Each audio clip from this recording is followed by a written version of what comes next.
தமிழக மக்கள் அனைவருக்கும் எனது வணக்கம். நம்ம தமிழ்நாட்டில் கடந்த சில நாட்களுக்கு முன்னாடி நடந்த முக்கியமான ஒரு விஷயம், அதாவது மதுர் சத்யா. இது பேசக்கூடாதுன்னு நினச்சேன், ஆனால் சில விஷயங்களை பார்க்க கண்டிப்பாக பேசி ஆகணுங்கிற ஒரு விஷயம் தோணுச்சு.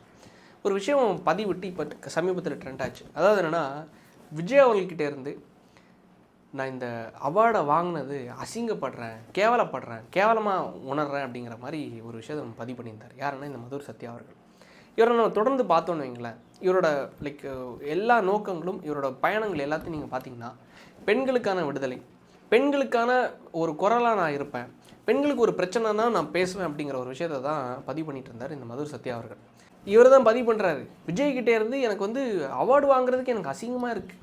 அவர் என்னென்னா, அவருக்கு அவரோட பொண்டாட்டி பிள்ளைங்களே பார்த்துக்கிறது வக்கில் இல்லை, பொண்டாட்டி பிள்ளைங்களே பாதுகாக்கிறது வக்கில் இல்லை, பெண்களுக்கு இவர் போய் பாதுகாப்பு கொடுக்க போகிறாரா, பெண்களுக்கு இவர் போய் நாட்டுக்கு நல்லது பண்ண போகிறாரா, பெண்களை இவராக பாதுகாக்க போகிறாரு அப்படின்னு சொல்லிட்டு அங்கே விமர்சிச்சுட்டு, உண்மையில் நான் இங்கே விஜய்க்கு ஜாலரா போட்டதுக்கெல்லாம் வரல, ஆனால் அங்கே கேள்வி கேட்குறேன்னா, நீ ஓகேமா என்ன, எந்த அளவுக்கு பாலியல் குற்றம்னா சாதாரணமாயா, பெண்கள்கிட்ட அத்துமீறதுனா சாதாரணமாயா, அவங்க கன்சென்ட்டோட தான் நான் எடுத்தேன், அவங்களோட ஒப்புதலோட தான் எடுத்தேன்னா இன்னொருத்தங்களுக்கு அனுப்பி அதில் மகிழ்ச்சி அடைகிறது எந்த மாதிரிப்பட்ட மனநிலைன்னு யோசிச்சு பாருங்களேன். கம்யூனிஸ்ட் கட்சியில் ஒரு உறுப்பினராக இருந்தார், பதவியிலையும் இருந்தார், பேச்சாளர்களாகவும் இருந்தார். முக்கியமாக நான் அவரோட இன்ஸ்டாகிராம் ப்ரொஃபைல் பார்க்கும்போது சில விஷயங்கள் கிரிஞ்சாக இருந்தாலும் ஓகே, பல ரியல் போராளியாக இருக்கார், வாரியராக இருக்கார். நம்ம கூட ஏதோ ஒரு 4 செவத்துக்குள்ளே இருந்து வீடியோவாக பேசுகிறோம், ஏதாவது கேஸ்னால் மக்களோட விஷயம்னா எடுத்து கோர்ட்டில் ஏதாவது வழக்கு போட்டு பப்ளிக் இன்ட்ரெஸ்ட் லிட்டிகேஷனாக ஏதாவது வழக்கு போட்டோ ஏதோ ஒன்றும் பண்ணி நம்ம பண்ணிகிட்ருக்கோம். ஆனால் களத்தில் நின்று போராடுறங்கிறது ஒரு விஷயம், பெரிய விஷயம். ஸோ நல்லா பண்ணுறாரு அப்படிங்கிற மாதிரி எனக்கு ஆரம்பத்தில் தோணுச்சு. அதை தாண்டி கொஞ்சம் நல்ல உடன்பிறப்பான நல்ல வேலைகளையும் பண்ணிகிட்ருக்காரு. என்னென்னா, மெயின் ஸ்ட்ரீம் மீடியாஸில் நீங்கள் வந்து ஒரு ஸ்பீக்கராக வர்றதுங்கிறது பெரிய விஷயம். ஆனால் அந்த மெயின் ஸ்ட்ரீம் மீடியாஸில் நீங்கள் உள்ளே வந்து தொடர்ந்து பயணிக்கிறதுங்கிறதும் பெரிய விஷயம். ஆக்சுவலாக எனக்கெல்லாம் உண்மையிலே, எனக்கு மட்டும் இல்லை, எல்லாருக்குமே வந்து பெரிய பெரிய டிவி சேனல்ஸில் பேசணுங்கிறது ஒரு பெரிய விருப்பமாக இருக்கும். எனக்கும் அது ஒரு அல்ப விருப்பம்னு வைங்களேன் ஆரம்பத்தில் இருந்துச்சு. ஸோ அப்போ ஆரம்பத்தில் இருக்கும்போது 2 டிவி சேனல்ஸில் எனக்கு வாய்ப்பு கொடுத்தாங்க இந்த மாதிரி டிபேட்டில் பேசுகிறதுக்கு இரவு நேரத்தில். ஸோ அப்போ நான் 2 டிவி சேனல்ஸில் பேசினேன். உண்மையாக சொல்கிறேன், அதுக்கடுத்து என்ன கூப்பிடல. சரி, அப்போ கூப்பிடலையே, நம்மளும் எதுக்கு நம்ம போயிட்டு அலையா வாசல் மிதிக்காது அப்படின்னு சொல்லுவாங்களே, நம்ம எதுக்கு போய் பேசிவிட்டு அவங்கக்கிட்ட கேட்டுட்டுன்னு சொல்லிட்டு நானும் கேட்டுக்கிறது இல்லை. நம்மளோட சேனலில் இன்றைக்கி பேசி நீ நல்ல வியூவர்ஸும் பார்த்துட்டு இருக்காங்க, இதுவே போதும் அப்படிங்கிற ஒரு விஷயத்தில் உட்காந்துட்டேன். ஆனால் அதை தாண்டி முக்கியமான சில தருணங்களில் மட்டும் எங்கெல்லாம் விஜய் போய் மாட்டுறாரு, எங்கெல்லாம் விஜய் போய் சிக்கிறாரு, அந்த இடத்துல நம்மளை ஒரு பலிகாடாக மாற்றுறதுக்காக, சார் இன்றைக்கி நீங்கள் அவைலபிளா சார், இன்றைக்கி வந்து நீங்கள் டிவிக்கு சார்பாக பேசலாமா சார், நான் என்னோட கட்சி உறுப்பினராடா, இல்லை நான் விஜய்க்கு ஜாலரா போடுறேன்னாடா, என்னை பார்த்தா எப்படி இருக்குங்கிறது எனக்கு தோணும். இல்லை எது கேட்குறீங்க, இல்லை விஜய் டாபிக் வந்துருக்கு சார், நீங்கள் அவங்களுக்காக பேசலாமா சார் அப்படின்னு சொல்லிட்டு நம்ம அசிங்கப்படுறதுக்காக என்னென்ன இந்த மெயின் ஸ்ட்ரீம் மீடியாஸ் பண்ணுவாங்களோ அதெல்லாம் பண்ணுறதுக்கு அவங்க அதுக்கு அழைக்கிறது ரெடியாக இருக்காங்களே தவிர, நம்மளோட வேல்யூபிளான கருத்துக்களை பதிவு பண்ணுறதுக்கு ஒரு தளம் கேட்கும்போது கொடுக்க மாட்டாங்க. ஆனால் அந்த தளத்தில் தொடர்ந்து இந்த மனுஷன் வந்துட்டு இருக்காப்லையே, மதுர் சத்யாங்கிறவங்க வந்து அந்தளவு பிரபலமான ஃபேஸ் எல்லாம் கிடையாது. இன்ஸ்டாகிராமில் கொஞ்சம் கிரிஞ்சித்தனமான மீம்லாம் போட்டுட்டு இருப்பாப்புல, சில போராட்டம் பண்ணுற ஒரு விஷயத்தை புகைப்படங்களெல்லாம் போடுவாப்புல, இங்கே நடக்கிற சண்டைகள்லாம் கேட்க மாட்டாப்புல, ஈரானில் நடக்கிற சண்டை, அமெரிக்காவில் நடக்கிற சண்டை, ஈரான் பிரதமருக்கு அரெஸ்ட் பண்ணணும், கைது பண்ணணுங்கிறதெல்லாம் பேசுவாப்புல, வந்து கொந்தளிப்பாப்புல. ஆனால் இங்கே நடக்கிற ஒரு விஷயத்தையுமே பேசுகிறது கிடையாது. என்னடா இது, இந்த மாதிரிப்பட்ட நபருக்கு எப்படி இந்த அளவுக்கு வாய்ப்பு கொடுக்குறாங்க அப்படிங்கிற ஒரு விஷயத்தை பார்க்கும்போது தான் பேக்ரவுண்டு செக் பண்ணும்போது இவர் வந்து சாதாரண நபர்லாம் கிடையாது. உதயநிதி அவருடைய மிகப்பெரிய ஒரு துதிபாடியாக இருப்பாங்கல்ல, மில்டன் அவர்களாக இருந்தாலும் சரி, நான் வந்து புகைப்படத்தை போடுறேன், மில்டன் அவர்களாக இருந்தாலும் சரி, இப்போ புதுசாக வந்து ஒரு சேகுவாரான்னு சொல்லிட்டு ஒரு பையனாக இருந்தாலும் சரி, யூடியூப் ரூட்டர்ஸாக இருந்தாலும் சரி, இது மாதிரி கரிகாலம், இந்த மாதிரி பல நபர்கள் இருக்காங்க. இவங்க எல்லோரும் ஒரு டீமாக பார்க்கப்படுறாங்க மீடியாவில். ஸோ மக்கள் நீங்களும் பார்க்குறீங்க. ஸோ இந்த டீமுக்குள்ளே இருந்து வேலை பார்க்குற ஒரு நபராக இவங்க வந்து செயல்படுறாங்க. யாருன்னா மதுர் சத்யா அவர்கள்.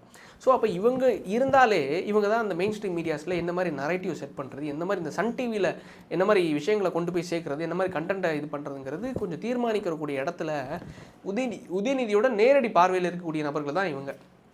யாருன்னா இந்த யூடியூப் ரூட்டர்ஸ், மைனர், இந்த மாதிரிப்பட்ட சில சில்லறைகள் இருக்காங்க. இதுக்கு கூட இருந்து வேலை பார்க்குற நபர் தான் இந்த மதுர் சத்யா. சரி ஓகே, ஏதோ ஒன்று பண்ணி மேலே வந்துட்டாப்புல, சரி ஓகே நல்லா பேசிகிட்டு இருக்காப்லே அப்படின்னு சொல்லிட்டு நானும் இந்த டாபிக் பேசக்கூடாதுன்னு நினச்சேன். ஆனால் நம்மளோட மனசு கேட்கல, பேசணுங்கிறது நம்ம வாயை தூண்டுது.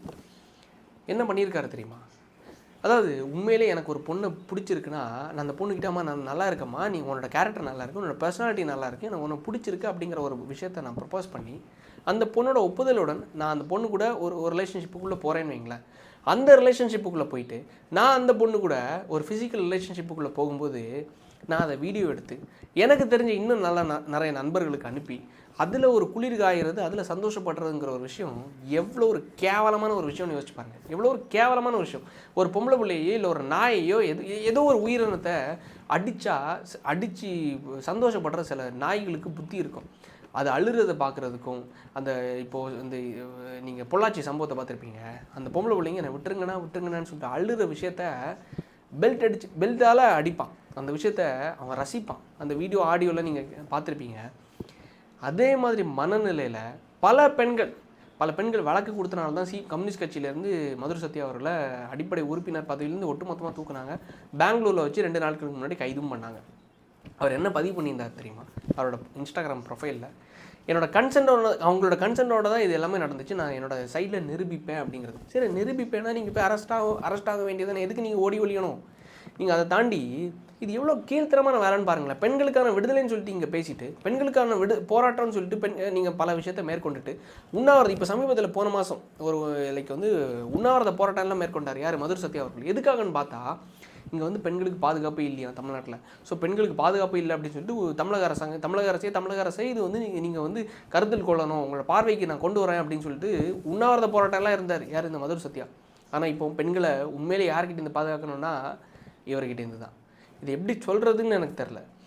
மெயின் ஸ்ட்ரீம் மீடியாவில் பேசுகிறது வாய்ப்பு கிடைக்கும், சரி, எல்லாருக்கும் கிடைக்காத ஒரு வாய்ப்பு. இப்போ ஏற்பட்ட ஒரு இடத்த திமுக உங்களை தூக்கி கொடுத்தாங்க.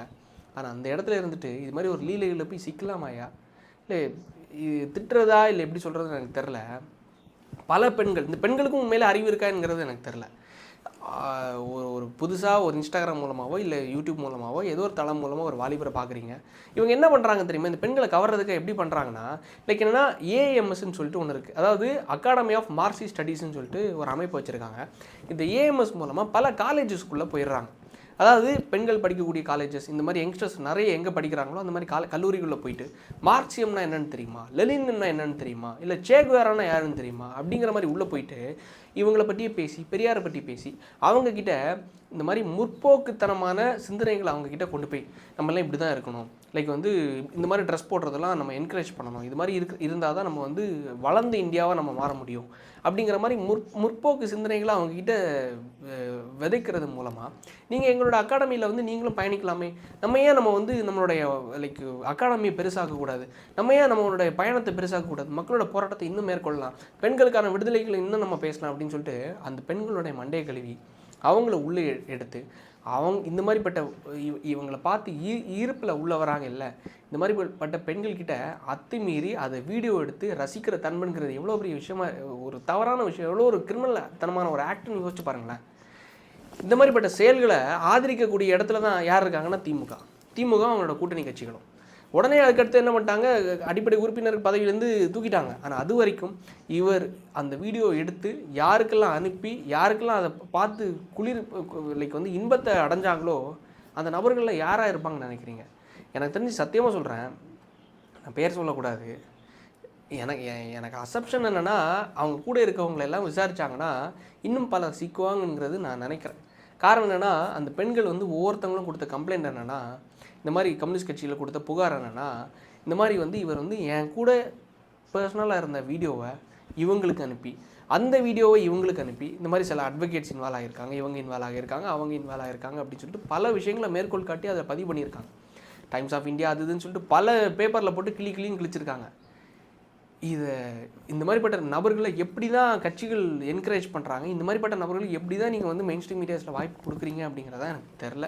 ஆனால் அப்பேற்பட்ட வாய்ப்பு கிடச்சோம் இப்படி போய் கீழ்த்தரமாக போய் உழுறது தான். இந்த மாதிரி தோழர்கிட்ட உண்மையிலே இந்த மாதிரிப்பட்ட தோழர்கள்கிட்ட இருந்து தான் நம்ம வீட்டு பெண்களே பாதுகாக்க வேண்டிய சுச்சுவேஷனில் இருக்கும்.